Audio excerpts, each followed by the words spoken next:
Momentum Textiles and Wallcovering is the largest supplier of contract textiles and wall coverings to the commercial interiors industry and are recognized for sustainable product design and collaborations with renowned artists and designers.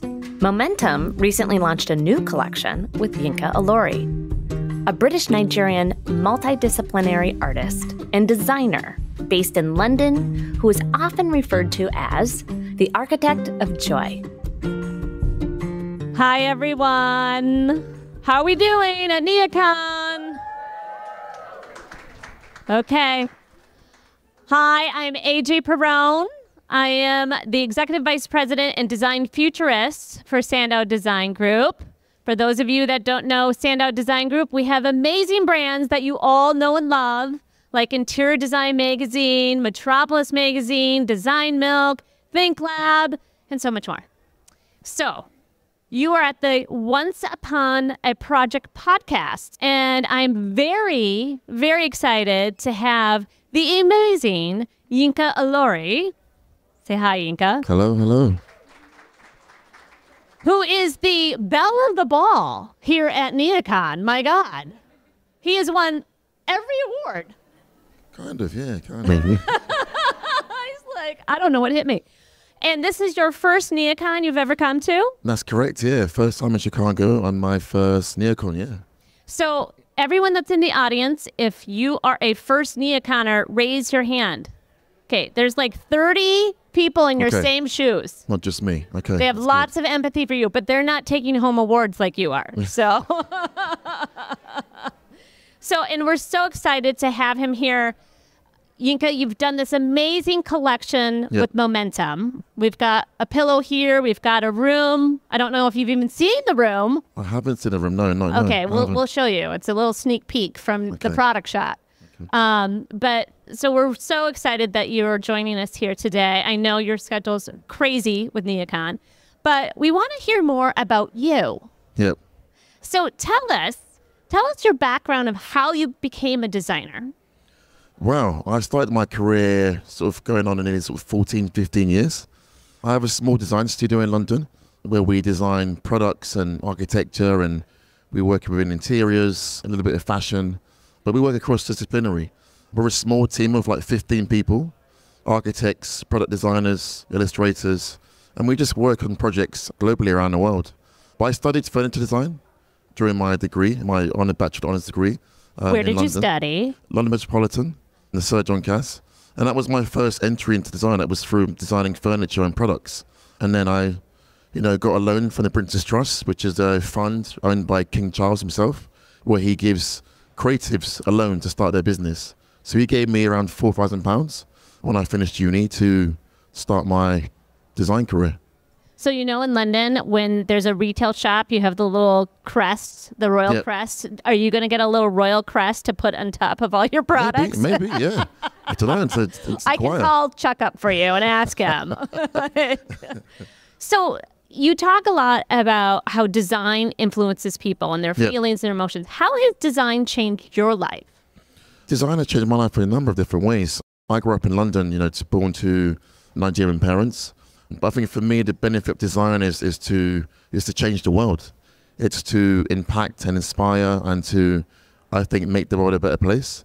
So for me, I've always used design as a way to, bring people together, communities and cultures. And, I love telling stories, but also I love making memories within design. So for me, it's always kind of been a tool that can really, change the world and make it a more joyful and inclusive place. And that's how I use design within my practice. And so much of that is about color with your products. A lot of designers tend to shy away from using bold, strong colors. Tell us your philosophy and how you've gotten to create such strong, joyful patterns. Well, from a young kid, I've always been, immersed around color. I'm Nigerian, so my parents, born in Nigeria, moved to London. And color is everything that they use to make memories, whether it's going to a church service or to a wedding or being at home. It's very celebratory. It's very joyful and positive. So as a young kid, I was quite shy of color because my parents were very loud and unapologetic with what they wore. And they loved attention. They loved being seen. They loved being, the loudest in the room. And as Nigerians, we are very much, we are loud people. We love to. Maybe I'm Nigerian then. Maybe you are. Maybe you are. Maybe you are. You know, we're very expressive, and I always sort of try to shy away from that. But I went to Nigeria when I was like 11 years old for the first time, and I was blown away by the culture and the language and the richness and, you know, in materiality, the textiles and the fabrics, and that really did change my perspective on why they wore what they wore and what it did for them. And that kind of fed through into my practice. Hence why I use color in my work, because I know how much joy it brings people, but also the way it brings us together to share, you know, one common thing and one common feeling. So that was my trajectory into the use of color in my work. And I mean, when you think of London, you don't think of bright, happy colors. Like you don't. And I mean, not to put down the British at all, but my boyfriend is British. Okay. But I understand you much better, just to say, tell you that. But I can imagine is somewhat of a shock to some people that you've worked with, no matter what country they're from, that are used to kind of these very soft, sophisticated, muted kind of spaces that you're bringing in such strong. Do you get people that are like, oh my God, no, I can't have that? I mean, do you get negative? No, I don't actually. I've been quite, you know, fortunate that everyone I've worked with from my career has always wanted to work with me because of the use of color. I had one client say to me, you know, I use too much color. And I was like, do you know what I do? You know, this is what I use color. No, I think everyone, whenever I wear color, people want to speak to me. People want to engage. People want to, you know, connect. If I wear black at home, my parents will ask me if I'm okay or if I'm well. Are you happy? So I think, especially within Nigerian culture, color is always something that is linked to positivity and something positive. But also it's linked to affirmation. You know, I wear colors because I'm always trying to affirm something in my life or in my day. So when we look at your collections, your award-winning collections, thank you very much, and you look at the patterns and the use of the different colors together, somehow it does exude happiness and joy. How do you do that? How do you put these color combinations together that it actually brings joy when you look at it? Yeah. Again, it has to go back to my parents, because they never really looked at the next Pantone color of the year, or they never looked at color trends or style trends. And I think that was kind of passed on from my grandmother to my parents and to me. So they would, you know, my mum would travel to Switzerland or Nigeria, and she would acquire these amazing Swiss foil lace fabrics and textiles, and she would curate, you know, what she wore, and my dad would curate what he wore, and just my aunties and uncles. So they never really sought permission to use color or apply textiles. They just kind of did it because it made them feel good. So I adopted those ways of working and thinking and how you use color, and that's why I think I'm really good at using color, but also using color as a form of communication, but also trying to evoke, you know, different themes and different emotions when you wear it, because some colors can make you feel uplifted or joyful or relaxed.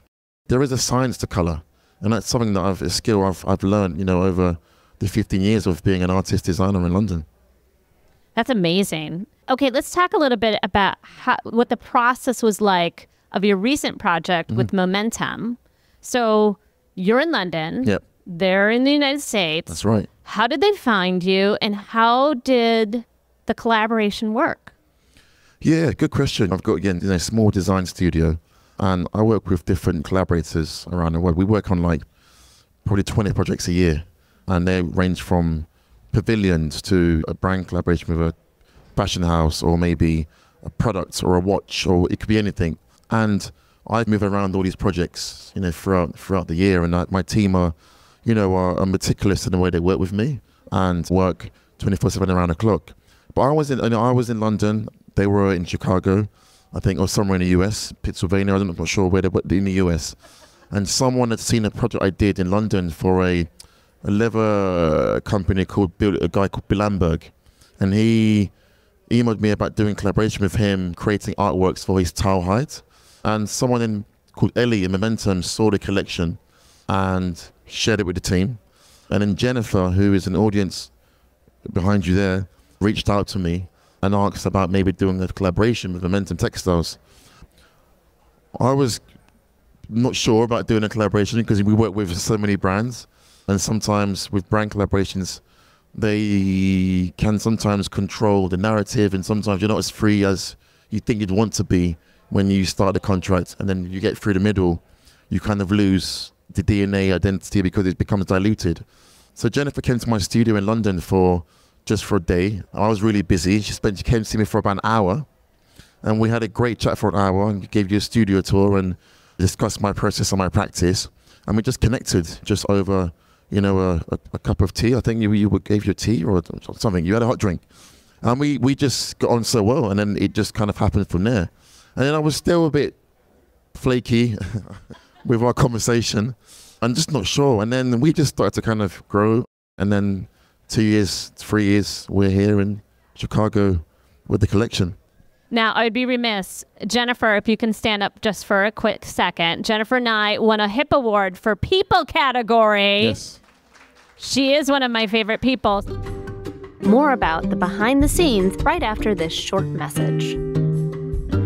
Momentum Textiles and Wallcovering is excited to share the Yinka Ilori by Momentum collection, which includes a series of commercial textiles and wallcoverings that is bold and unapologetic in its colors and patterns. From the minimal mod florals to the stacked geometrics, each pattern tells a story that inspires and empowers community across workspaces. From collaborative meeting rooms to hotel lobbies, educational settings, and beyond. Together, they aim to transform commercial spaces into playful, creative hubs that inspire, uplift, and heal. So I can completely understand that you're like, I'm not sure about it. And then you meet Jen and you're like, oh, I love you. I want to work with you, right? That's what happened. Yeah, that's what happened.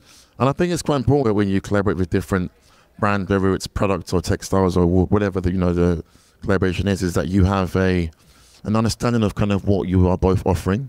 And making sure that, it's a collaborative process and it's 50-50 because you're both trying to express something about your brand or your artistic practice or your vision.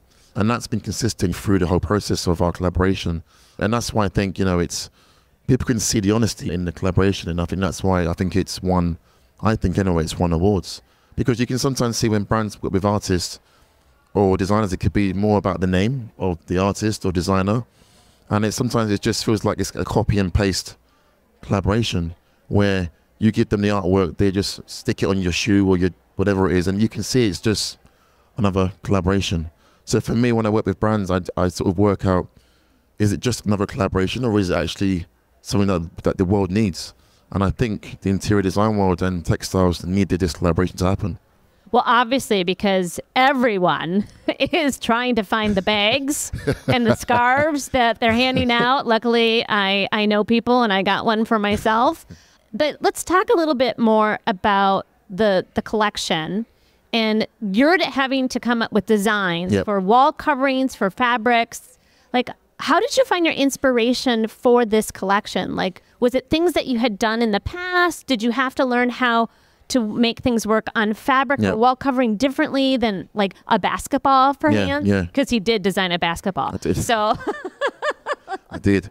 I think, I think one of the things I find quite fascinating is that loads of brands, whether it's textiles or graphic design, think I'm a graphic designer. And I'm not a graphic designer. And sometimes we get bids over people who are graphic design studios. But because of I've always been surrounded by graphics and illustrations from my parents and what they wore, it was quite natural for me to kind of move into that space. So my process probably starts off by with an idea. This was the first sketch that I sketched in my sketchbook. There's actually another one. It was called Dreamcatchers.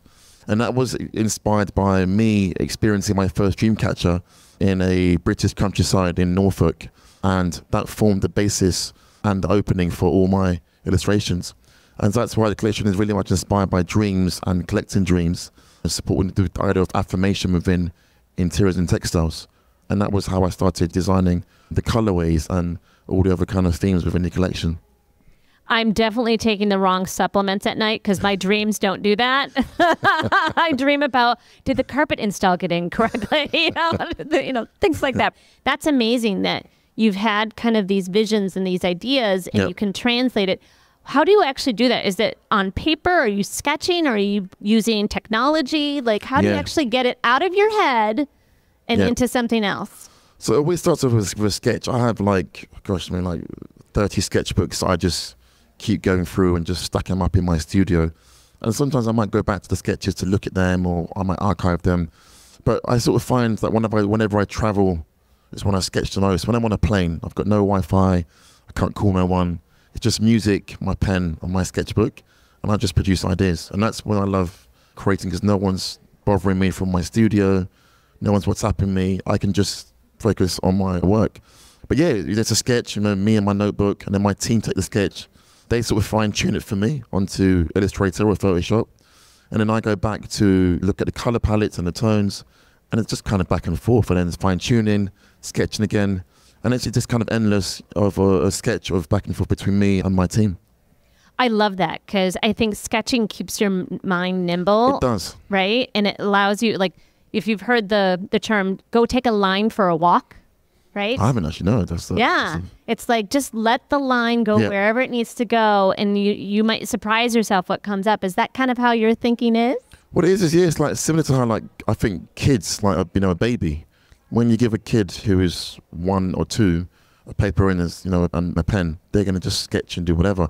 They're not thinking about the mistakes or the coloring outside the lines. Yeah, exactly. And that's kind of how I am when I'm sketching. I just have fun with it. I'm just free with the process and not thinking about something that's going to be perfect, because those imperfections are what actually creates the beauty in my illustrations, is when I'm actually just enjoying it and just thinking out of the box.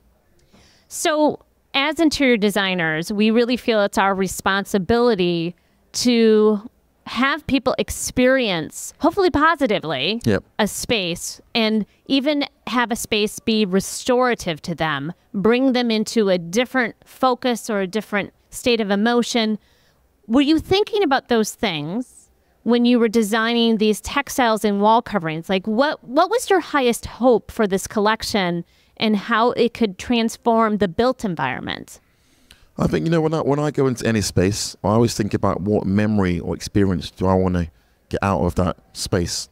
Whether it's a pavilion I'm designing or a playground, which we do a lot of in London, is what can you take away from experiencing my sculpture or my pavilion or the cushion or the sofa.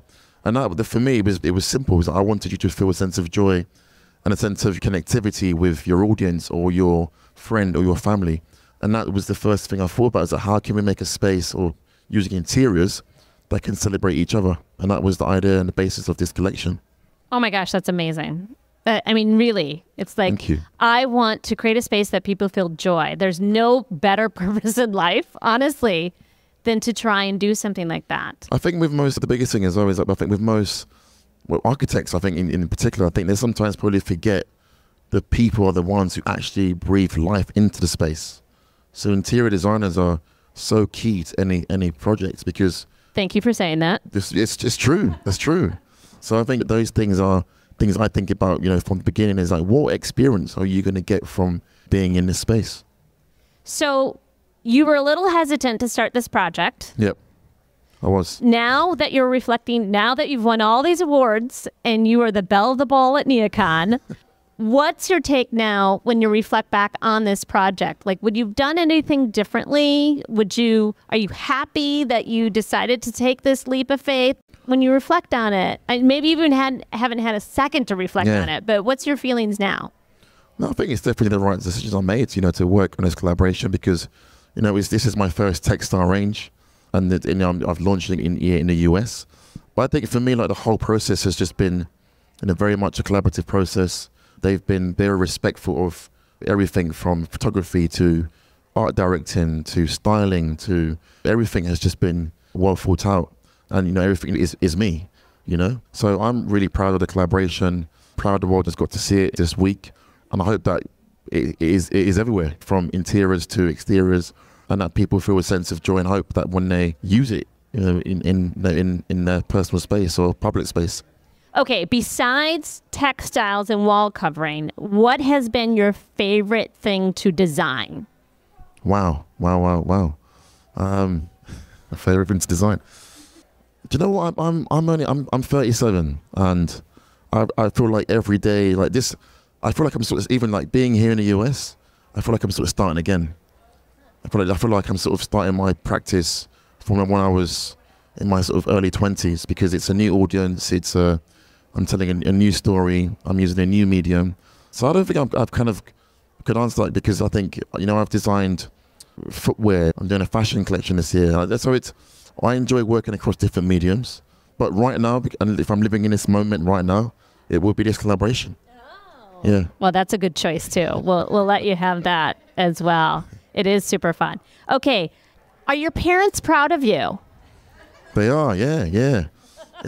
It's funny because, growing up in London and parents, who are Nigerian, we had to either be like a doctor or an engineer or a lawyer, because they didn't understand the world of design. And so they always used to just think you were going to be, I was supposed to be an engineer. That was what my parents said I was going to be.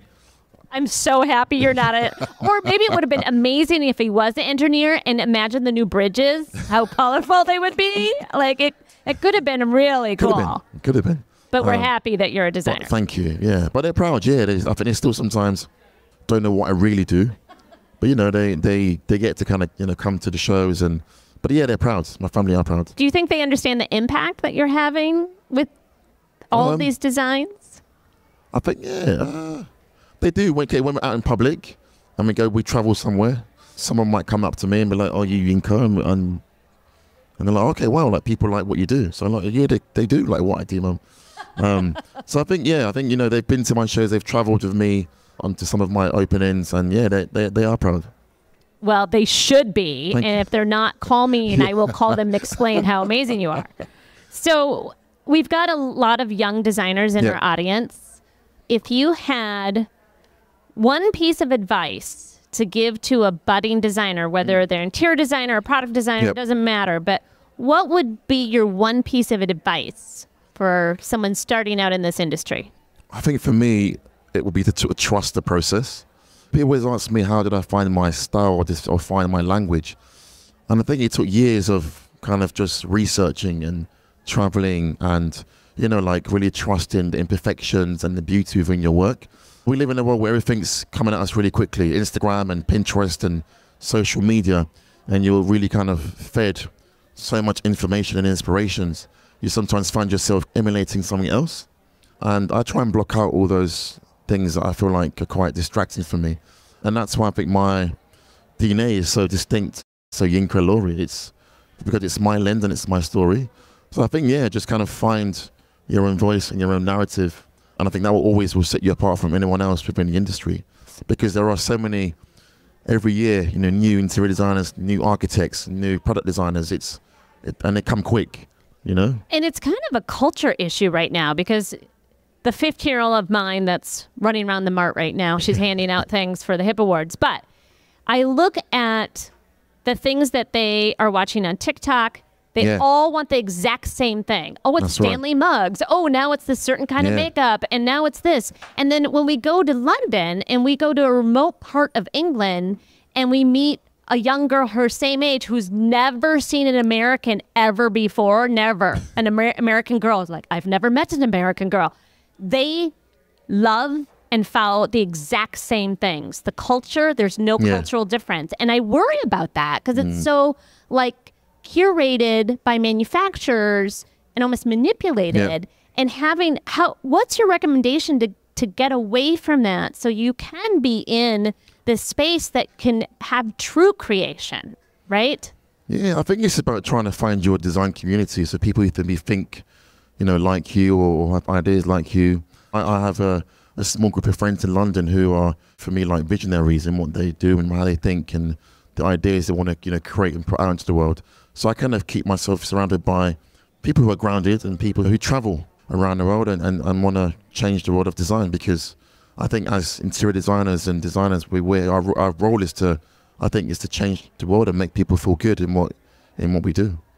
I agree with you 100%. Yinka, this has been amazing. Thank you. Thank you so much for this private audience. Pleasure. And really excited to have you here on our podcast. Is there any closing remarks you would like to share with? Closing remarks. Yes. I'm not sure. I'll just probably say, just enjoy NeoCon and hopefully you find something that really does inspire you and keep dreaming. Yeah, that's all I would say. Thank you so much, Yinka. Thank you. Follow Momentum at Momentum_textiles_walls and Yinka Ilori at Yinka_Ilori on Instagram, and check out the new collection at Momentum's website at MomentumTextilesandWalls.com. Once Upon a Project was produced by Surround, a podcast network by Sandow. Special thanks to our producer, Hannah Vitti. Thanks for listening, and I can't wait for you to hear our next story.